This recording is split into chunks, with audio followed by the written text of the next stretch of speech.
11-ാം നൂറ്റാണ്ടിലെ ഒരു ചോള രാജകുമാരൻ തനിക്ക് നഷ്ടപ്പെട്ട സാമ്രാജ്യത്തെ അന്വേഷിച്ച് നടത്തുന്ന ഒരു യാത്രയാണിത്. ഇത് പൊന്നിയൻ സെൽവന്റെ കഥയല്ല, മറിച്ച് ചെന്നൈ ബേസ് ചെയ്തുള്ള ഐലാൻഡ് സ്റ്റുഡിയോസ് പുറത്തിറക്കിയിരിക്കുന്ന ഒരു ഓപ്പൺ വേൾഡ് ഗെയിമിനെ പറ്റിയാണ് ഞാൻ പറയുന്നത്. സൺ ഓഫ് തഞ്ചൈ മുഴുവനായിട്ട് ഇന്ത്യയിൽ ഡെവലപ്പ് ചെയ്ത ഒരു ഓപ്പൺ വേൾഡ് ആക്ഷൻ അഡ്വഞ്ചർ ഗെയിമാണ് സൺ ഓഫ് തഞ്ചൈ. സോ നമുക്ക് ഇതിനെപ്പറ്റി പറയാം. ഞാനൊരു ഫ്രീക്വന്റ് ഗെയിമർ ഒന്നുമല്ല, ഞാൻ അങ്ങനെ ഒരുപാട് ഗെയിമുകൾ കളിക്കാറില്ല. പക്ഷേ ചില ഗെയിമുകളൊക്കെ, അതും പ്ലേ സ്റ്റേഷൻ ഗെയിംസ് ഒന്നുമല്ല, നമ്മുടെ സ്റ്റീമിൽ അവൈലബിൾ ആവുന്ന ലാപ്ടോപ്പിൽ കളിക്കാൻ പറ്റുന്ന ചില ഗെയിമുകൾ ഞാൻ ഫോളോ ചെയ്യാറുണ്ട്. അങ്ങനെ ഫോളോ ചെയ്ത ഗെയിമുകളിൽ എനിക്ക് ഏറ്റവും താല്പര്യം തോന്നിയൊരു സീരീസാണ് അസാസിൻസ് ക്രീഡ്. അസാസിൻസ് ക്രീഡ് സീരീസിൽ അവർ ഫോളോ ചെയ്യുന്ന, ഇപ്പോഴത്തെ പുതിയ ഗെയിമുകളുടെ കാര്യമല്ല ഞാൻ പറഞ്ഞത്, അസാസിൻസ് ക്രീഡിന്റെ തുടക്കകാലത്തും അല്ലെങ്കിൽ അവരുടെ ഒരു മിഡ് ടൈം വരെ അവർ ഫോളോ ചെയ്തുകൊണ്ടിരുന്ന ഒരു സ്ട്രാറ്റജി ഉണ്ട്. ഒരു ഹിസ്റ്റോറിക്കൽ സംഭവം എടുക്കും. For example, assassins creed unity നടക്കുന്നത് ഒരു ഫ്രഞ്ച് റവല്യൂഷന്റെ സമയത്താണ്. അതുപോലെ അസാസിൻസ് ക്രീഡ് സിൻഡിക്കേറ്റ് നടക്കുന്നത് ലണ്ടനിൽ നടന്ന ഇൻഡസ്ട്രിയൽ റവല്യൂഷന്റെ ആ ഒരു കാലത്താണ്. അതുപോലെ തന്നെ എസിയോ ട്രയോളജി നടക്കുന്ന ഒട്ടോമാൻ എംപയറിന്റെ കാലത്താണ്. അസാസിൻസ് ക്രീഡ് 3 നടക്കുന്നത് അമേരിക്കൻ റവല്യൂഷന്റെ കാലത്താണ്. അങ്ങനെ ഹിസ്റ്റോറിക്കൽ ആയിട്ടുള്ള സംഭവങ്ങളിൽ കുറച്ച് ഫിക്ഷനും കൂടെ ചേർത്ത് ഇവരുടെ സ്റ്റോറി പറയാറുണ്ട്. സോ ഞാനിത് ആദ്യം പറഞ്ഞത് ഈ ഒരു ഗെയിമിംഗ് ഫീൽഡിലേക്കുള്ള എൻ്റെ ഇൻട്രസ്റ്റ് കാണിക്കാൻ വേണ്ടിയിട്ടാണ്. സോ ഇനിയിപ്പോൾ നമ്മൾ ഇന്ത്യൻ ഗെയിമിംഗ് ഫീൽഡിലേക്ക് വന്നു കഴിഞ്ഞാൽ നമുക്ക് അങ്ങനെ എടുത്ത് പറയത്തക്ക വലിയ ഗെയിമുകളൊന്നുമില്ല. ഇത്രയും കാലത്തൊരു ഗെയിമിംഗ് ഹിസ്റ്ററി അല്ലെങ്കിൽ ഇന്ത്യൻ ഗെയിമിംഗ് ഹിസ്റ്ററി എടുത്ത് നോക്കിക്കഴിഞ്ഞാൽ ഒരുപാട് ഫേമസ് ആയിട്ടുള്ള ഇന്ത്യൻ ഗെയിമേഴ്സ് ഉണ്ട്. പക്ഷേ ഒരുപാട് ഫേമസ് ആയിട്ടുള്ള ഒരു ഇന്ത്യൻ ഗെയിം ഉണ്ടോ എന്ന് ചോദിച്ചാൽ അതില്ല. ഇപ്പോൾ ഒരുപാട് എക്സ്പെരിമെന്റ്സ് ഈ ഫീൽഡിൽ നടക്കുന്നുണ്ടെങ്കിലും വേൾഡ് ഫേമസ് ആയിട്ടുള്ള അല്ലെങ്കിൽ ലോകത്ത് കുറച്ച് പേർക്കെങ്കിലും അറിയാവുന്ന ഒരു ഇന്ത്യൻ ഗെയിം രാജി എന്ന് പറയുന്ന ഒരു ഗെയിമാണ്. ഈവൻ കേരളത്തിലടക്കം ഒരുപാട് ഗെയിമിംഗ് പരീക്ഷണങ്ങൾ നടക്കുന്നുണ്ട്. ഈ അടുത്ത് റിലീസ് ആയിട്ടുള്ള തെക്ക് ഐലൻഡ് എന്ന് പറയുന്ന ഒരു ഹൊറർ ഗെയിം, അങ്ങനെ ഒരുപാട് ഗെയിമിംഗ് പരീക്ഷണങ്ങൾ ഇവിടെ നടക്കുന്നുണ്ടെങ്കിലും നമുക്ക് ഈ ഒരു ഇന്റർനാഷണൽ സ്റ്റാൻഡേർഡിനനുസരിച്ചുള്ള ഒരു ഗെയിമിംഗ് പ്രൊസീജിയറിലേക്ക് ഇതുവരെ എത്താൻ വേണ്ടിയിട്ട് സാധിച്ചിട്ടില്ല. അതിന്റെ ഒരു മെയിൻ ഡ്രോബാക്ക് ആയിട്ട് എല്ലാവരും പറയുന്നത് ഇവിടുത്തെ ഗെയിമിങ്ങിന് അലോക്കേറ്റ് ചെയ്തിട്ടുള്ള ബഡ്ജറ്റാണ്. അതുപോലെ തന്നെ ഇവിടെ ഉണ്ടാക്കപ്പെടുന്ന ഒരുപാട് ഗെയിമുകൾ മറ്റ് വിദേശ ഗെയിമുകളെ, ഫോർ എക്സാമ്പിൾ GTA പോലുള്ള ഗെയിമുകളെ ബേസ് ചെയ്താണ് ഇവിടുത്തെ ഓപ്പൺ വേൾഡ് ഗെയിമുകൾ പലതും സെറ്റ് ചെയ്തിരിക്കുന്നത്.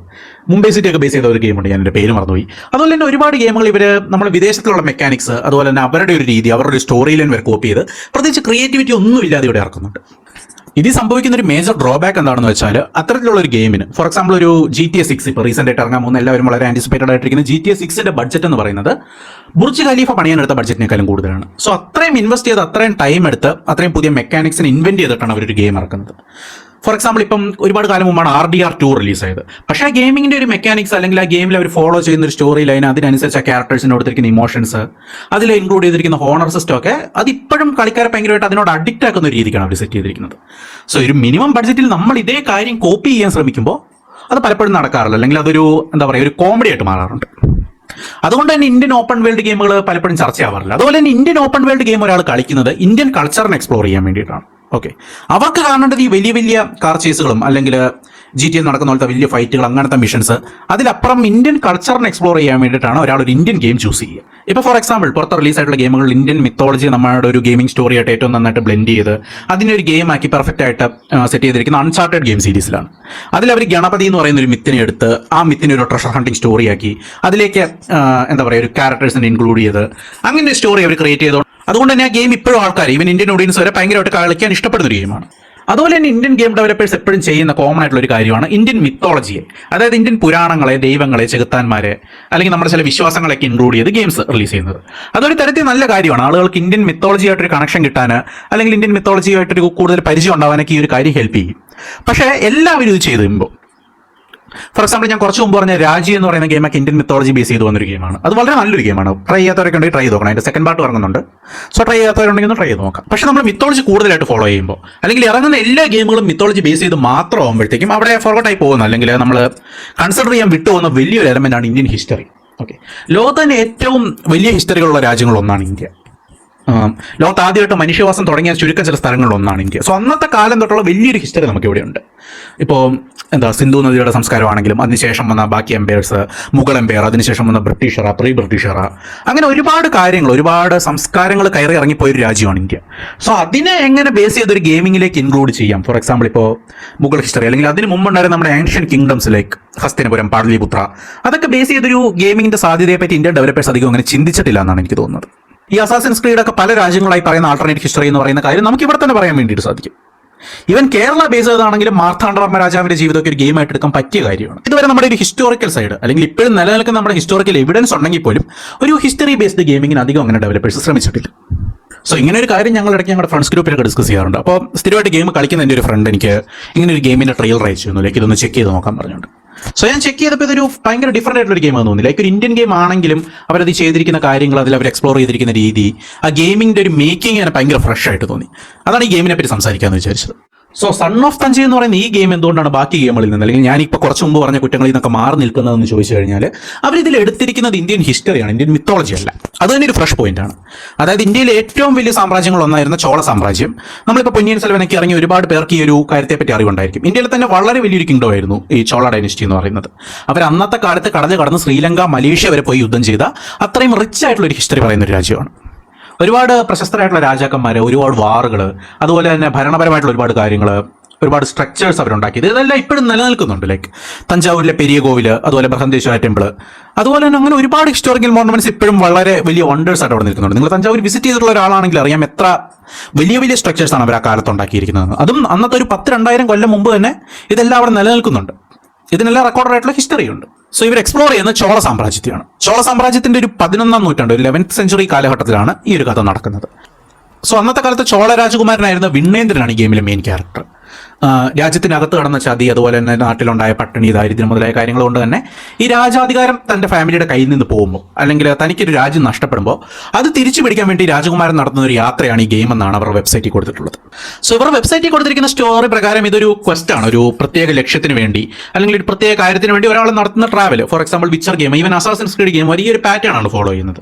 ഇതിൽ പുള്ളി കണ്ടുമുട്ടുന്ന ആളുകൾ, അല്ലെങ്കിൽ അവർ ഫോളോ ചെയ്യുന്ന മിഷൻസ്, ഇങ്ങനെ ഓരോരോ കാര്യങ്ങളിലൂടെ എങ്ങനെ ഇയാൾ ഈ ലക്ഷ്യം നടത്തിയെടുക്കുന്നു എന്നതായിരിക്കണം ഈ ഗെയിമിന്റെ കഥ. ഇതൊരു ബേസിക് സ്റ്റോറിയാണ്. ഒരുപാട് ഗെയിമുകൾ ഈ സ്റ്റോറി ഫോളോ ചെയ്യുന്നുണ്ട്. ഫോർ എക്സാമ്പിൾ ഈ തമിഴ്നാട്, കേരള കൾച്ചറുകളുടെ സിമിലാരിറ്റിയും, അതുപോലെ തന്നെ ഇതിൽ അവർ യൂസ് ചെയ്തിരിക്കുന്ന ലാംഗ്വേജുകൾ, ഡ്രസ്സിങ്, അതുപോലെ തന്നെ മെയിൻ ആയിട്ട് പറയേണ്ട ഒരു കാര്യം ഈ ഗെയിമിന്റെ ലൈറ്റിംഗ് ആണ്. പലപ്പോഴും ഇന്ത്യയിൽ ഉണ്ടാക്കുന്ന ഗെയിമുകൾ ഫോളോ ചെയ്യുന്ന ഒരു തരം ലൈറ്റിംഗ് പാറ്റേൺ ഉണ്ട്. അത് മറ്റ് രാജ്യങ്ങളിൽ നിന്നും കോപ്പി അടിച്ചതായിരിക്കും.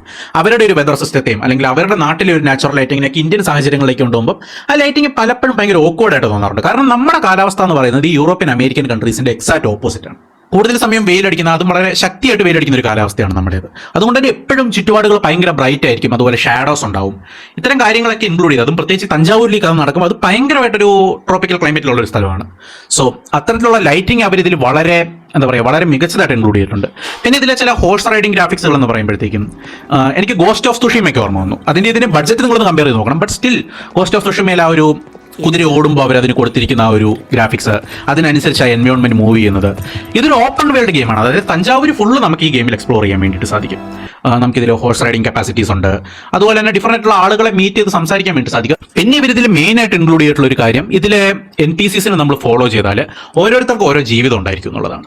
ഒരു NPC നമ്മൾ രാവിലെ തൊട്ട് വൈകുന്നേരം വരെ ഈ ഗെയിമിൽ ഫോളോ ചെയ്യുകയാണെങ്കിൽ അവരുടെ ഡെയിലി റൊട്ടീൻസ് നമുക്ക് ഇത് കാണാൻ വേണ്ടി സാധിക്കും. സോ ഇതിൽ ഓരോ NPCസിനും ഓരോ ലൈഫ് ഉണ്ട്. ഇതൊക്കെ വലിയ വലിയ gaming companies millions of dollars മുടക്കി ചെയ്യുന്ന കാര്യങ്ങളാണ് ഇവരിവിടെ അച്ചീവ് ചെയ്തിരിക്കുന്നത്. പിന്നെ ഒരു ആക്ഷൻ അഡ്വഞ്ചർ ഗെയിം എന്ന് പറയുമ്പോഴത്തേക്കും മെയിൻ ആയിട്ട് ഇതിൽ ഫൈറ്റ് സീക്വൻസുകൾ, ആക്ഷൻ എങ്ങനെ ഹാൻഡിൽ ചെയ്യുന്നു, അങ്ങനത്തെ കാര്യങ്ങളൊക്കെ ആയിരിക്കും പ്രധാനമായിട്ട് ശ്രദ്ധിക്കുക. ഞാനും അതാണ് ആദ്യം ശ്രദ്ധിച്ചത്. സോ ഇതിന്റെ ഫൈറ്റ് സീക്വൻസുകൾ കൂടുതലും കളരി ബേസ് ചെയ്താണ് സെറ്റ് ചെയ്തിരിക്കുന്നത്. അതായത് അന്നത്തെ കാലത്ത് ഇന്ത്യയിൽ നിലനിന്നിരുന്ന മാർഷൽ ആർട്സ് ആയിരുന്ന കളരി ബേസ് ചെയ്താണ് ഇതിൽ പല മാർഷൽ ആർട്ട് മൂവ്മെന്റ്സും അവർ സെറ്റ് ചെയ്തിരിക്കുന്നത്. അതുപോലെ തന്നെ വയലൻസിന് വയലൻസ്, ബ്ലഡ് ഷെഡ്, അങ്ങനത്തെ കാര്യങ്ങളെല്ലാം ഇതിലുണ്ട്. പഴയകാല തമിഴ് വെപ്പണായിരുന്ന വളരി, നമ്മുടെ ബൂറാങ് പോലുള്ള വളരി എന്ന് പറയുന്ന വെപ്പൺ, അതുപോലെ തന്നെ ഏറ്റവും ഇമ്പോർട്ടൻ്റ് ആയിട്ട് ഉറുമി, നമ്മുടെ കളരിപ്പറ്റി യൂസ് ചെയ്തിരുന്ന ഉറുമിയാണ് ഇതിലൊരു മെയിൻ വെപ്പണായിട്ട് വരുന്നത്. സോ അത് വേറൊരു നാട്ടിലെ ഗെയിമിംഗ് ഇൻഡസ്ട്രിക്ക് അവകാശപ്പെടാൻ പറ്റാത്തൊരു കാര്യമാണ്. സോ ആ ഒരു വാളിൻ്റെ, നിങ്ങൾക്ക് ആ വാളിൻ്റെ ഒരു പ്രത്യേകത അറിയാം, ഒരു വള്ളി പോലെ കിടക്കും. സോ അതിൻ്റെ ഒരു മൂവ്മെന്റ്സ്, അത് യൂസ് ചെയ്ത് എങ്ങനെ ഒരാളെ അറ്റാക്ക് ചെയ്യാം, ഇങ്ങനത്തെ കാര്യങ്ങളൊക്കെ ഈ ഒരു ഗെയിമിലാണ് നമ്മൾ ആദ്യമായിട്ട് കാണാൻ പോകുന്നത്. അതുപോലെ തന്നെ നേരിട്ടുള്ള കോമ്പാക്റ്റുകൾ പോലെ തന്നെ അസാസിൻസ് ക്രീഡിലൊക്കെ ഉള്ള പോലെ തന്നെ സ്റ്റെൽത്ത്, നമുക്ക് ഒളിച്ചിരുന്ന ഒരാളെ കൊല്ലാൻ വേണ്ടിയിട്ട് സാധിക്കും. അതുപോലെ തന്നെ ഒരാളെ ഡിസ്ട്രാക്ട് ചെയ്ത് നമുക്കിപ്പം അസാസിൻസ് ക്രീഡ് ഗെയിംസിൽ തന്നെ കാണാൻ വേണ്ടിയിട്ട് സാധിക്കും. നമ്മൾ എന്തെങ്കിലും ഒരു സാധനം എടുത്തെറിയുമ്പോഴത്തേക്ക് ആളുകൾ അങ്ങോട്ട് തിരിഞ്ഞു നോക്കുന്നു, ആ ഒരു ഗ്യാപ്പ് യൂസ് ചെയ്ത് നമ്മൾ അവരെ കൊല്ലുന്നു. സ്പൈഡർമാൻ ഗെയിംസിലൊക്കെ നമ്മൾ വെബ് വെച്ച് ഡിസ്ട്രാക്ട് ചെയ്യുന്നത് പോലെ തന്നെ അങ്ങനത്തെ കാര്യങ്ങൾ നമുക്ക് ഈ ഗെയിമിൽ പെർഫോം ചെയ്യാൻ വേണ്ടി സാധിക്കും. പിന്നെ ഈ ഗെയിമിലെ ഡയലോഗ്സ്, ഈ ഗെയിം ഇന്ത്യയിൽ നടക്കുന്ന, പ്രത്യേകിച്ച് തമിഴ്നാട്ടിൽ നടക്കുന്ന കഥയായതുകൊണ്ട് തന്നെ ഈ ഗെയിമിലെ ഒരു മെയിൻ ലാംഗ്വേജ് തമിഴാണ്. ഈ ഗെയിമിൽ തന്നെ ഈ ക്യാരക്ടേഴ്സ് സംസാരിക്കുന്നത് നിങ്ങൾക്ക് കേൾക്കാം. സോ അതുപോലെ ഇതിലെ തമിഴ് ഡയലോഗ്സിലേക്കും അതുപോലെ തന്നെ ഇതിൻ്റെ സ്റ്റോറിക്കൊക്കെ ഭയങ്കരമായിട്ട് കോൺട്രിബ്യൂട്ട് ചെയ്തിരിക്കുന്ന ഒരാൾ നമ്മുടെ തമിഴ് ഇൻഡസ്ട്രി വളരെ ഫേമസ് ആയിട്ടുള്ള റൈറ്റർ മദൻ കർക്കിയാണ്. സോ അതിൻ്റെ ഒരു ക്വാളിറ്റി ഇതിൻ്റെ ഡയലോഗ്സിലും ഈവൻ ഡബിങ് വരെ കാണാനുണ്ട്. പ്രത്യേകിച്ച് ഗെയിമിന്റെ തുടക്കത്തിൽ ഒരു മുത്തശ്ശി പറയുന്നൊരു സീനുണ്ട്, ലൈക്ക് ഈ കൈ നോക്കാനിരിക്കുന്നൊരു മുത്തശ്ശി പറയുന്ന കുറച്ച് ഡയലോഗ്സ് ഉണ്ട്. അതൊക്കെ ഭയങ്കര രസമാണ് കേൾക്കാൻ വേണ്ടി. പോസിറ്റീവ്സ് മാത്രമല്ല, ഈ ഗെയിമിന്റെ കുറച്ച് നെഗറ്റീവ് സൈഡ്സ് എന്ന് പറയുമ്പോൾ അതുകൊണ്ടല്ലോ ഒരു ഗെയിമിൽ. സോ ഈ ട്രെയിലറിൽ തന്നെ എനിക്ക് തോന്നിയ ചില നെഗറ്റീവ് ഷെയ്ഡ്സ് എന്ന് പറയുമ്പോഴത്തേക്ക് ഈ ഒരു ക്യാരക്ടറിന്റെ എക്സ്പ്രഷൻസ്, ഇതിന്റെ ഫേസ് എക്സ്പ്രഷൻസ് കുറച്ചുകൂടി റിയൽ ആവണമെന്ന് എനിക്ക് തോന്നി. അതുപോലെ തന്നെ ആളുകളുടെ മൂവ്മെന്റ്സ് അല്ലെങ്കിൽ ഈ ക്യാരക്ടറിന്റെ വോക്കിംഗ് സ്റ്റൈലൊക്കെ അതും കുറച്ചുകൂടി ഒരു ഒതന്റിക് ആയിട്ട് വേണം. കാരണം ഇപ്പോഴത്തെ നമ്മൾ കളിക്കുന്ന ഗെയിമുകൾ എന്ന് പറഞ്ഞാൽ എല്ലാം ഭയങ്കര റിയലിസ്റ്റിക് ആയിട്ടുള്ള ഒരു കാര്യമാണ്. ഫോർ എക്സാമ്പിൾ നമ്മൾ GTA 6 ട്രെയിലർ കണ്ടാൽ അറിയാം അവർ എത്രത്തോളം റിയൽ ആയിട്ട് സ്കിൻ മൂവ്മെന്റ്സ് വരെ അവർ മാപ്പ് ചെയ്തിട്ടുണ്ട്.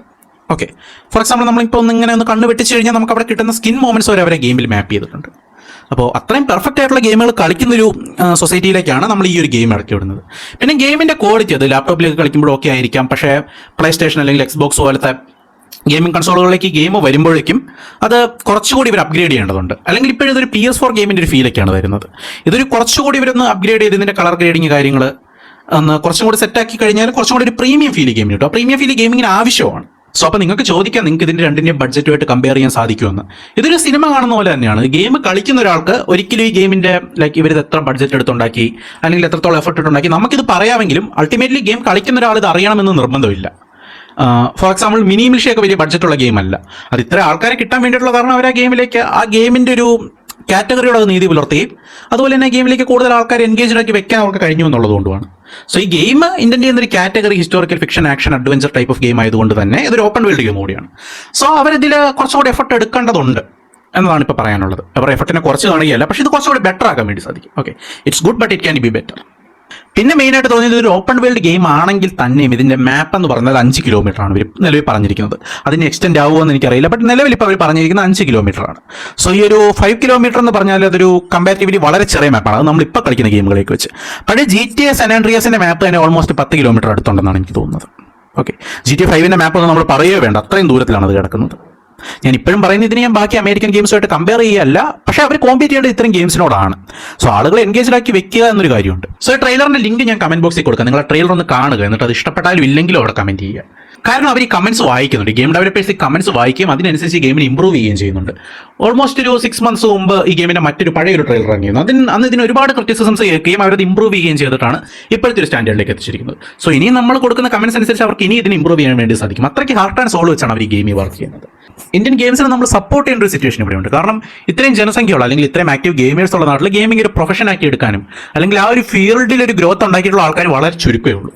സോ ഇന്ത്യൻ ഗെയിംസ് ഒരുപാട് വന്നു കഴിഞ്ഞാൽ അത് ഇൻഡസ്ട്രിക്ക് ഒരു വളരെ സപ്പോർട്ടാണ്. അതുപോലെ തന്നെ ഗ്രാഫിക് ഡിസൈനേഴ്സ്, ഇതിൽ വർക്ക് ചെയ്യുന്ന ബാക്കി ഡെവലപ്പേഴ്സ്, അങ്ങനെ ഒരു വലിയ തൊഴിൽ സാധ്യത തന്നെ ഈ ഗെയിമിംഗ് ഇൻഡസ്ട്രിയിൽ നിലനിൽക്കുന്നുണ്ട്. സോ നമ്മൾ ഇങ്ങനെ ഒരു ഗെയിമിനെ സപ്പോർട്ട് ചെയ്തുകൊണ്ട് ഈ ഇൻഡസ്ട്രിയിൽ എന്തെങ്കിലും മാറ്റം ഉണ്ടാവുമോ എന്ന് ചോദിച്ചാൽ, പോളണ്ട് ബേസ് ചെയ്തുള്ള പോളിഷ് ഗെയിം ഇൻഡസ്ട്രി അധികം പേർക്ക് അറിയാതെ കിടന്നിരുന്നൊരു ഗെയിമിംഗ് ഇൻഡസ്ട്രി ആയിരുന്നു. സോ ഒറ്റ ഗെയിമാണ് അവരുടെ തലവര തന്നെ മാറ്റിയത്. നമുക്ക് എല്ലാവർക്കും ആ ഗെയിമിന്റെ പേര് അറിയാം, വിച്ചർ. ഓക്കെ, സോ വിച്ചർ ബുക്സിനെ ബേസ് ചെയ്തെടുത്ത ഗെയിം വളരെ ഹിറ്റ് ആവുകയും പിന്നെ അതിനെ ബേസ് ചെയ്തൊരു സീരീസ് വരെ വരികയും ചെയ്തു. ഓക്കെ, സൺ ഓഫ് തഞ്ചയ്ക്ക് അങ്ങനെ ഒരു മൈൽ സ്റ്റോൺ ആവാനുള്ള പൊട്ടൻഷ്യൽ ഉണ്ട്. അവിടുത്തെ കുറച്ചുകൂടി നന്നായിട്ട് ഡെലിവർ ചെയ്ത് കഴിഞ്ഞാൽ ഇന്ത്യൻ ഗെയിം ഇൻഡസ്ട്രിയിൽ ഒരു മാറ്റം തന്നെ ഉണ്ടാക്കാനുള്ള സാധ്യത ഈ ഗെയിമിനുണ്ട്. അതുകൊണ്ട് തന്നെ ഈ ട്രെയിലർ എല്ലാവരും ഒന്ന് കാണുക, സപ്പോർട്ട് ചെയ്യുക. ഈ ഗെയിമിനെ പറ്റിയുള്ള ഡിസ്ക്രിപ്ഷൻ വീഡിയോസ് ഒക്കെ ഇഷ്ടപ്പെട്ടെങ്കിൽ എന്നെ ഒന്ന് സപ്പോർട്ട് ചെയ്യുക. സബ്സ്ക്രൈബ് ചെയ്യാൻ പറ്റുമെങ്കിൽ സബ്സ്ക്രൈബ് ചെയ്യുക. പിന്നെ അടുത്ത എന്തെങ്കിലും ടോപ്പിക്കിനെ പറ്റി നമുക്ക് സംസാരിക്കണം താല്പര്യം ഉണ്ടെങ്കിലോ അല്ലെങ്കിൽ എന്തെങ്കിലും ടോപ്പിക്കിനെ പറ്റി നിങ്ങൾക്ക് അറിയാൻ ആഗ്രഹം ഉണ്ടെങ്കിലോ ഒക്കെ നമുക്ക് ഇവിടെ സംസാരിക്കാം. So this is Mahi, see you next.